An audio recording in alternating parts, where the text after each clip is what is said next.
Bismillahirrahmanirrahim. Assalamualaikum warahmatullahi wabarakatuh. Apa kabar semuanya teman-teman? Semoga sehat selalu. Jaga ya kesehatannya. Masuk pembahasan kita yang ketiga mengenai 3 landasan utama filsafat pendidikan. Bersama saya Sri Rahma Ramadhani. Sebagaimana pembahasan kita minggu lalu mengenai cara berpikir filsafat, yaitu radikal, sistematis, dan universal tentang segala sesuatu. Jadi, yang menjadi objek pemikiran filsafat adalah segala sesuatu yang ada. Nah, masuk materi selanjutnya mengenai tiga landasan utama filsafat pendidikan. Pertama, landasan ontologis. Landasan ontologis atau sering juga dikenal dengan landasan metafisik yang merupakan landasan filsafat yang menunjuk pada keberadaan atau substansi sesuatu. Metafisika dapat dibagi menjadi 2 bagian, yaitu ontologi dan metafisika khusus. Ontologi mempersoalkan tentang esensi dari yang ada, hakikat dari segala wujud yang ada, menurut Runs tahun 1963. Sedangkan metafisika khusus mempersoalkan tentang teologi dan antropologi. Contoh, teologi mempersoalkan pertanyaan sekitar Tuhan dan hubungan dengan dunia realitas sebagai hasil ciptaannya. Adapun antropologi mempersoalkan hakikat manusia. Siapakah sebenarnya manusia? Bagaimana hubungan salah satu dengan yang lainnya? Bagaimana pula hubungan manusia dengan Tuhan?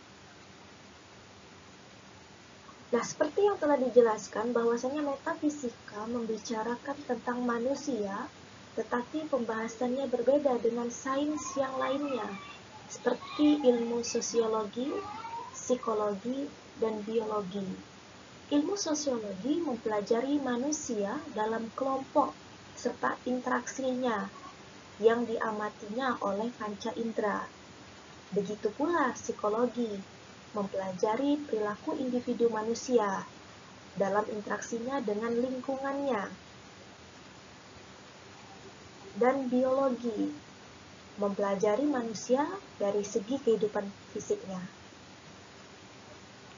Tetapi metafisika mempelajari manusia melampaui atau di luar fisiknya, ataupun di luar gejala-gejala yang dialami manusia. Contohnya, siapakah manusia? Dari mana asal manusia? Apa yang dituju manusia untuk hidup di dunia ini?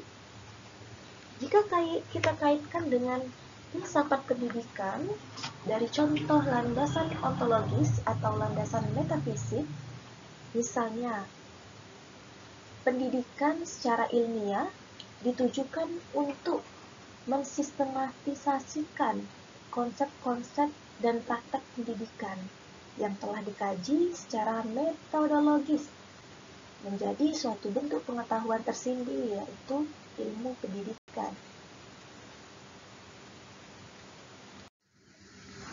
Pengetahuan ilmiah mengenai pendidikan pada hakikatnya dilandasi oleh suatu pemikiran filsafati mengenai manusia sebagai subjek dan objek pendidikan. Pandangan tentang alam semesta, tempat manusia hidup bersama, dan pandangan tentang Tuhan sebagai pencipta manusia dan alam semesta. Misalnya lain dalam dunia pendidikan. Banyak sekolah mewakili upaya dari pembuatan kurikulum. Guru-guru dan pengarang buku-buku teks dalam menggambarkan aspek-aspek kenyataan kepada subjek didik. Contohnya, pelajaran sejarah, geografi, kimia, dan lain-lain, menggambarkan fase tertentu dari kenyataan kepada subjek didik.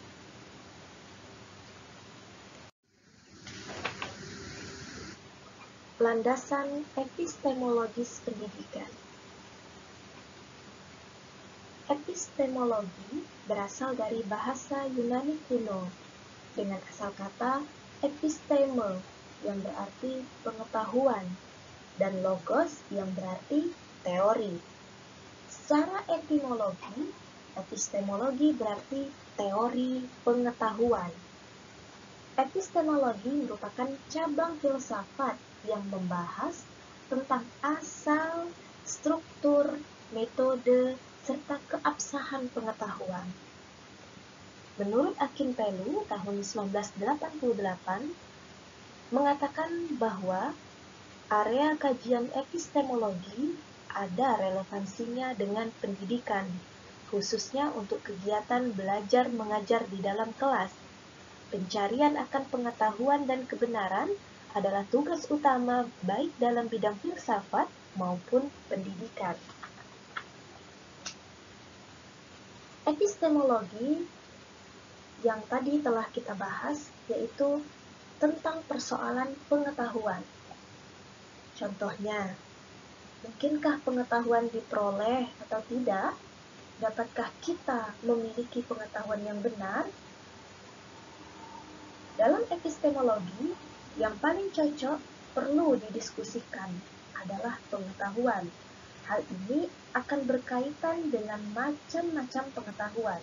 Bagaimana kita dapat memperoleh pengetahuan tersebut? Jika kita kaitkan dengan pendidikan sebagai proses memusatkan perhatiannya pada penanaman pengetahuan oleh guru dan diperoleh oleh peserta didik.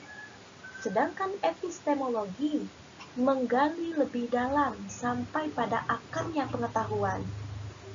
Seperti halnya pertanyaan-pertanyaan yang sering muncul dalam epistemologi, apa yang dimaksud dengan pengetahuan itu sendiri? Apa artinya mengetahui sesuatu? Apa sumber pengetahuan? Bagaimana kita dapat mempertahankan pendapat bahwa kita mengetahui ketika kita mengklaim bahwa kita mengetahui? Epistemologi membahas konsep dasar dan sangat umum dari proses mengetahui, sehingga erat kaitannya dengan metode pengajaran dan pembelajaran. Contohnya, guru berusaha menstimulasi atau membawa ide-ide ke dalam kesadaran subjek didik dengan menanyakan pertanyaan-pertanyaan yang mengarah pada munculnya ide-ide tersebut dalam suatu dialog atau percakapan. Jika tadi metafisika membahas tentang hakikat kenyataan yang paling dalam, sedangkan aksiologi menunjuk pada deskripsi perilaku moral dan keindahan. Para pendidik selalu memperhatikan masalah-masalah yang berkaitan dengan pembentukan nilai-nilai dalam diri subjek didik dan mendorong ke arah perilaku yang bernilai, menurut Kutek tahun 1988. Terakhir, landasan aksiologis pendidikan.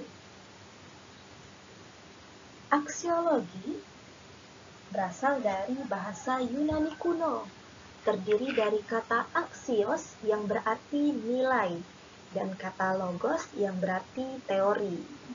Secara singkat, aksiologi adalah teori nilai. Aksiologi juga dapat diartikan dengan cabang filsafat yang membahas teori-teori nilai dan berusaha menggambarkan apa yang dinamakan dengan kebaikan dan perilaku yang baik. Bagian dari aksiologi adalah etika dan estetika.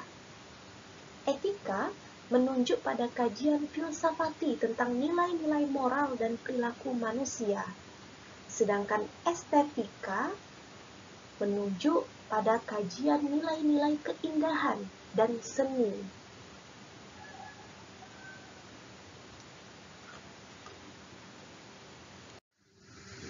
Dalam konteks Indonesia, Undang-Undang Nomor 20 Tahun 2003 tentang Sistem Pendidikan Nasional mengamanatkan tujuan pendidikan yang meliputi banyak aspek, baik individual maupun sosial, jasmaniah dan rohaniah. Tujuan pendidikan dilandasi oleh nilai-nilai filosofis yang bersifat holistik, yaitu nilai-nilai Pancasila. Di dalam pasal 3 UU Sikdiknas disebutkan bahwa tujuan pendidikan adalah berkembangnya potensi peserta didik agar menjadi manusia yang beriman dan bertakwa kepada Tuhan Yang Maha Esa, berakhlak mulia, sehat, berilmu, cakap, kreatif, mandiri, dan menjadi warga negara yang demokratis dan bertanggung jawab. Jadi, jika kita kaitkan dengan landasan aksiologis pendidikan, bahwasanya ada nilai-nilai kehidupan yang berdimensi horizontal dan vertikal yang terkandung di dalam tujuan pendidikan tersebut.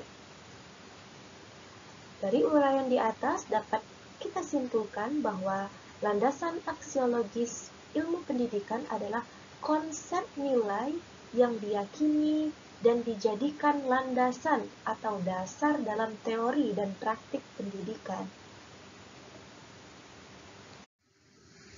Oke, dari uraian pembahasan tadi dapat dirangkum bahwasanya pendidikan dilandasi oleh 3 landasan filsafati.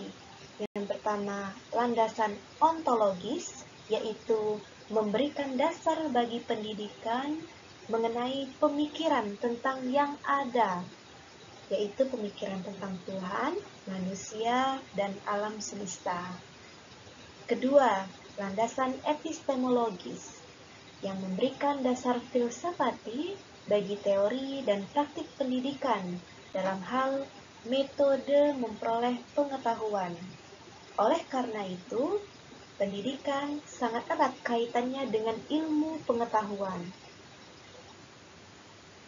Yang ketiga, landasan aksiologis yang memberikan dasar filsafati dalam hal-hal nilai yang melandasi teori pendidikan dan menjadi acuan dalam praktik pendidikan. Di antaranya, nilai-nilai yang diyakini tersebut tercermin dalam perumusan tujuan pendidikan. Cukup sekian penjelasan kita di bab 3 ini. Bagi yang belum paham, boleh langsung bertanya. Terima kasih atas perhatiannya. Assalamualaikum warahmatullahi wabarakatuh.